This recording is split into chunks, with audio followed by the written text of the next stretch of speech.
Olá, eu me chamo Isaac Torquato.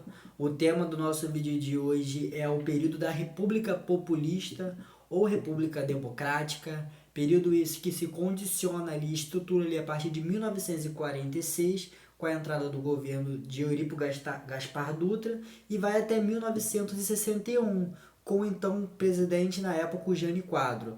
Eu não gosto de entrar no contexto ali do período do João Goulart, porque eu acho que ele está muito mais vinculado para explicar o golpe militar e explicar esse processo. Então eu gosto de fazer esse primeiro recorte que para mim fica muito melhor e muito mais didático para a gente tentar entender. Até porque também ele faz parte do governo do Jânio Quadro, né? Já que ele era o vice de Jânio Quadro, por mais que era uma oposição. Mas enfim, não é o assunto aqui. Esse tema ele é muito importante para a gente tentar entender esse período republicano de uma certa democracia, né? E tentar se questionar, né? Porque sempre na história do Brasil nós tivemos diversos golpes. E o que aconteceu nesses períodos curtos de democracia que nós estivemos no Brasil? Me apresento para vocês, eu sou Isaac Torquato, sou formado em História pela Universidade Federal Rural do Rio de Janeiro e vou falar para vocês agora um pouco sobre o que foi o governo do período democrata.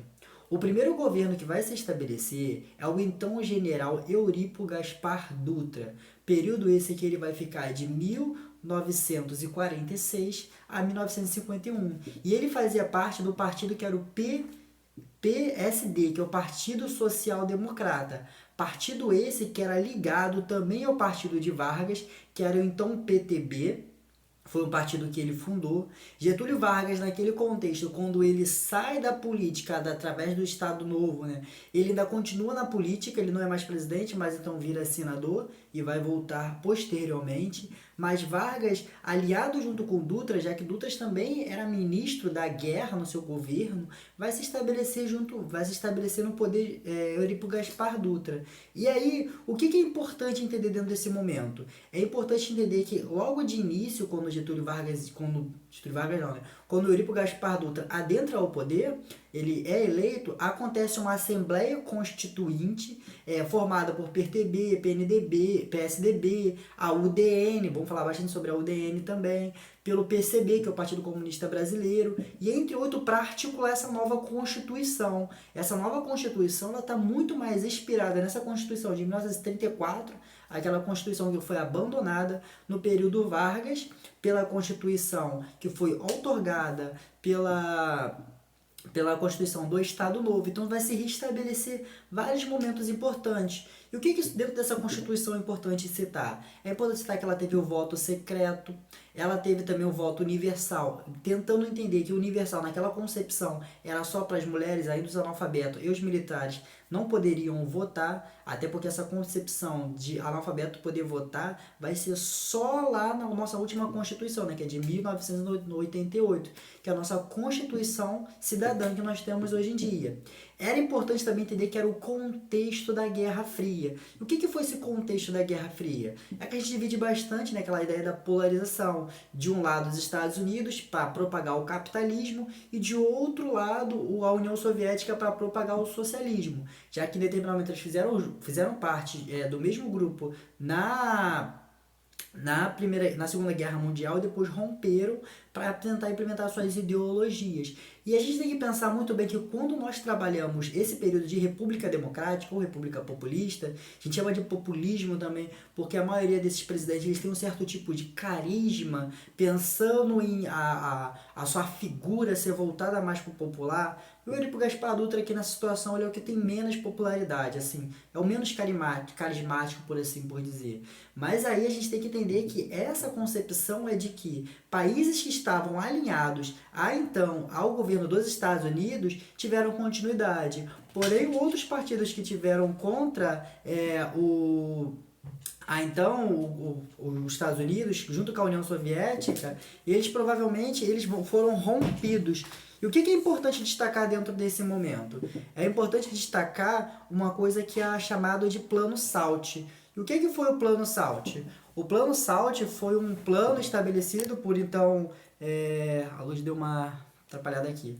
O Plano SALT era um plano estabelecido pelo então presidente Eurico Gaspar Dutra. Esse plano SALT, ele continha dentro dele, né, essas siglas, né, o S significava saúde, o L vinha da alimentação, o T, a ideia do transporte, não, a ideia de desenvolver o Brasil, e também a gente tinha o E, que era a energia, né? Muitas pessoas confundem com a ideia de educação, mas não, o E era a energia. E o que é importante destacar desse plano, né? Esse plano SALT, ele é importante destacar que ele foi uma meta, uma forma do governo Dutra, né, do Eurico Gaspar Dutra, do general, tentar desenvolver o país. Porém, é também importante destacar também, né, o que foi criado dentro desses planos. Foi criado então a nossa atual rodovia, né, que é a rodovia Presidente Dutra, foi criada a rodovia Rio de Janeiro e Bahia, pensando no desenvolvimento dentro do Brasil. E aí, todo esse processo de desenvolvimento, até porque, né, porque o capital privado ele estava presente no Brasil, então você tinha que se desenvolver. O governo Dutra ele fez uma relação econômica com os Estados Unidos. Lembrando que era o contexto ali da boa vizinhança e por aí vai, ali dos Estados Unidos, né? E essa Constituição, ela foi muito importante. Um outro ponto também, né, que é importante destacar é que dentro da Constituição só poderia ser delegado, né, o governo poderia ficar só 5 anos no poder. E aí não teria direito à reeleição. A ideia da reeleição, ela está na nossa concepção lá do governo da FHC, que foi uma emenda parlamentar. E aí também vale destacar que o Dutra ele perseguiu bastante o PCB, né, o Partido Comunista, por mais que fizeram a Constituição ali naquele contexto. Mas aí além disso, o governo Dutra, né, ele além de perseguir os comunistas, ele vai colocar na ilegalidade, até porque ele está atrelado a relações econômicas com os Estados Unidos e vai se aliar, né? Só que Vargas, logo em seguida, ele ainda como é senador, ele começa já a entrar em oposição ao governo Dutras e ele vai ser restabelecido no poder a partir do seu segundo mandato. E aí a gente tem, né, o fim do governo Dutra e aí vale destacar também, num ponto de vista histórico, o plano SALT ele foi totalmente falho, ele não entregou, totalmente falho também não, né? Ele não entregou o que a gente estava esperando daquele momento. E aí a gente entra nesse segundo governo, que é então o governo de Getúlio Vargas. Período esse que vai de 1951 a 1954. Agora ele vai ser eleito pelo PTB e ele vai vencer, né, nas eleições o então presidente o Eduardo, né, que não conseguiu se reeleger, que até no momento apoiou ele. E aí, nesse momento, o que é importante destacar? Que ele foi o primeiro mandato de Getúlio Vargas, que ele vai adentrar o governo de forma institucional, de forma legal, que ele vai ser eleito. É uma coisa que a gente chama de segundo governo Vargas. O primeiro a gente considera como era Vargas, período Vargas, agora não, agora o período Vargas dentro da República Democrática. E diversos pontos vamos destacar que é importante. Como, por exemplo, que eu gosto muito de trabalhar é a ideia do jingle, né? O jingle é muito importante, aquelas músicas das propagandas, para pensar a propaganda de Getúlio Vargas, né, que ele tinha uma música que ele não gosta de cara, mas depois ele vai aceitar, que é aquela música que dizia que a gente deveria colocar o retrato do velhinho de novo. E por que isso, né? Vargas, essa concepção do varguismo, essa concepção carismática de Getúlio Vargas, ela estava muito atrelada à população brasileira. E aí Getúlio Vargas ele vai usar dessa propaganda, desse ufanismo, através desse jingle, né? Falando para colocar o quadro, para restabelecer o seu governo novamente. E aí vai ser eleito através de uma eleição. É óbvio que quando Getúlio Vargas ele vai assumir o poder, muitas pessoas ali que estavam contra ao seu governo, lá do contexto já do período Vargas, né, os seus opositores, vão fazer diversos tipos de oposição. E aí, dentro desses tipos de oposição, nós temos a UDN, temos outros políticos atrelados a essa UDN, e aí é o contexto também do petróleo. O petróleo, lá no governo Dutra, já tinha algumas leis estabelecendo uma ideia do público com o privado para pensar a extração do petróleo, mas aqui o Getúlio Vargas ele já tem uma outra característica. Vargas já está pensando numa ideia mais de uma industrialização nacional. Enquanto Dutra pensava numa industrialização privada, numa industrialização, pensava-se numa instituição pública, mas muito mais do setor privado, Vargas não. Vargas tem uma outra concepção, uma coisa mais industrial brasileira. Vocês percebem como que ele está rompendo com os Estados Unidos? E aí ele vai tomar ascensão?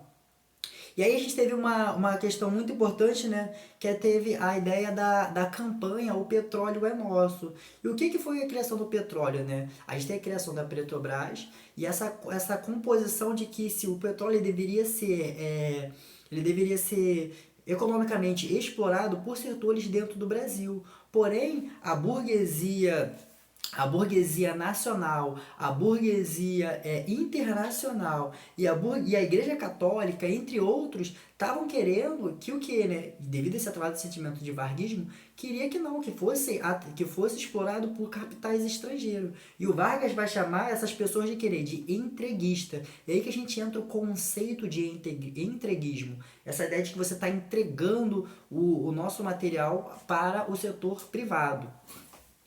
E aí a UDN, né, através do então governador Carlos Lacerda, né, que era o governador da Paraíba, já fala Paraíba, o governador da Paraíba, né, ele vai junto com a imprensa, vai divulgar bastante, né, essa concepção de que o Vargas ele não era mais aquele presidente.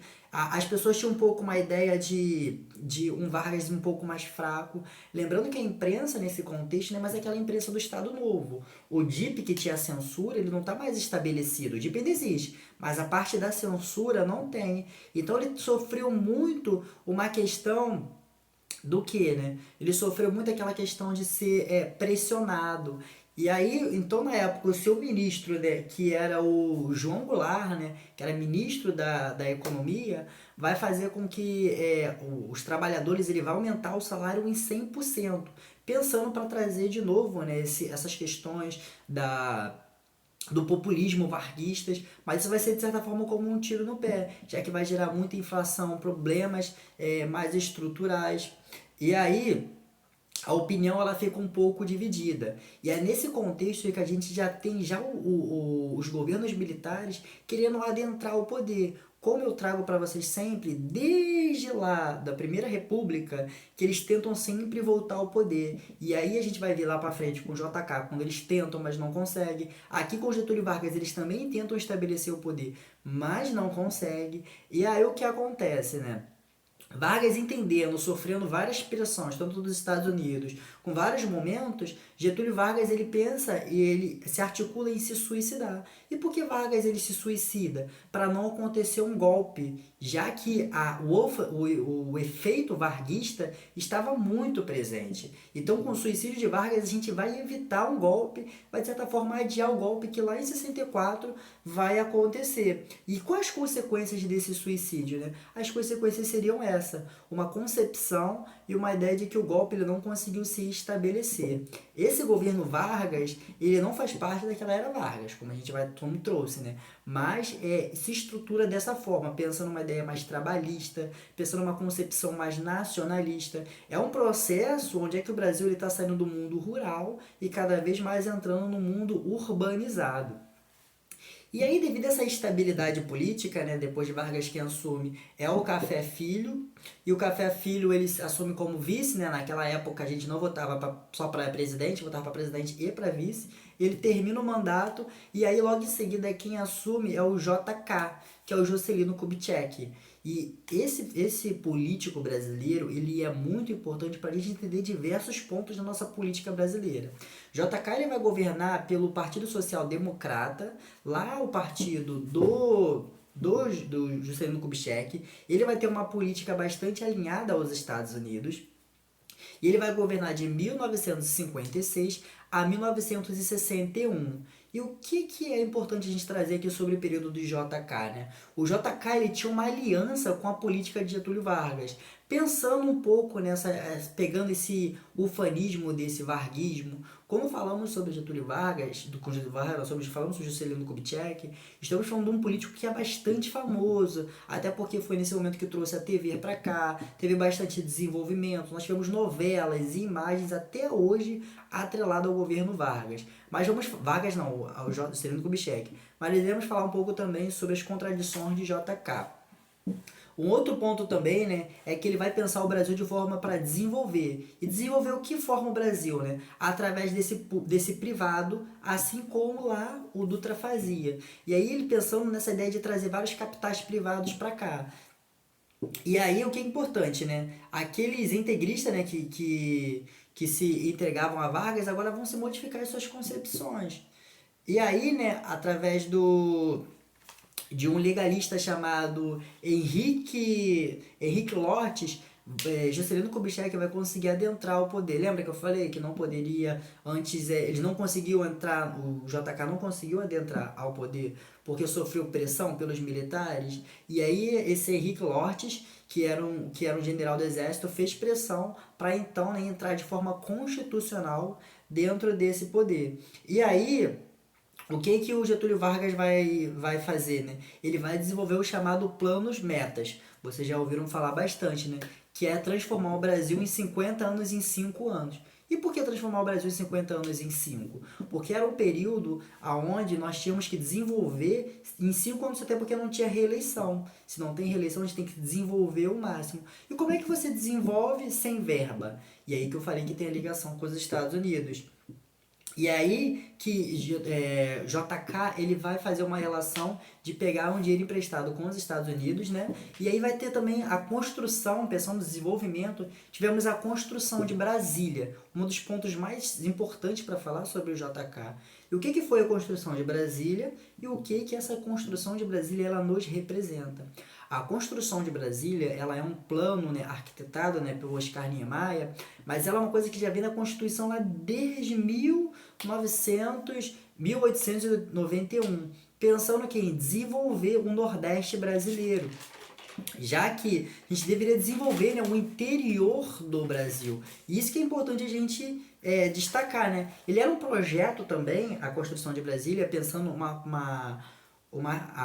pensando numa capital totalmente estruturada, desenvolvida de forma pensada, planejada, para abarcar os políticos brasileiros, para abarcar as classes mais abastadas. Porém, deve-se destacar que Oscar Niemeyer ele só arquitetou. Quem fez Brasília foi os trabalhadores, especialmente esses do Nordeste e do Norte. E aí que a gente tem um processo chamado de êxodo rural. E aí quando a gente tem esse êxodo rural, esses trabalhadores eles eram chamados de candangos, já que eles construíram, mas não puderam adentrar dentro desta construção de Brasília e foi para uma coisa chamada cidade satélite. E aí que a gente cresceu cada vez mais o que, né? Uma ideia de uma cidade elitizada, uma cidade feita para políticos. Cada vez mais uma cidade, né, que era trabalhada para nós não termos o que, né? Manifestações. Você imagina que deveria ter uma cidade totalmente distante, totalmente mais cara,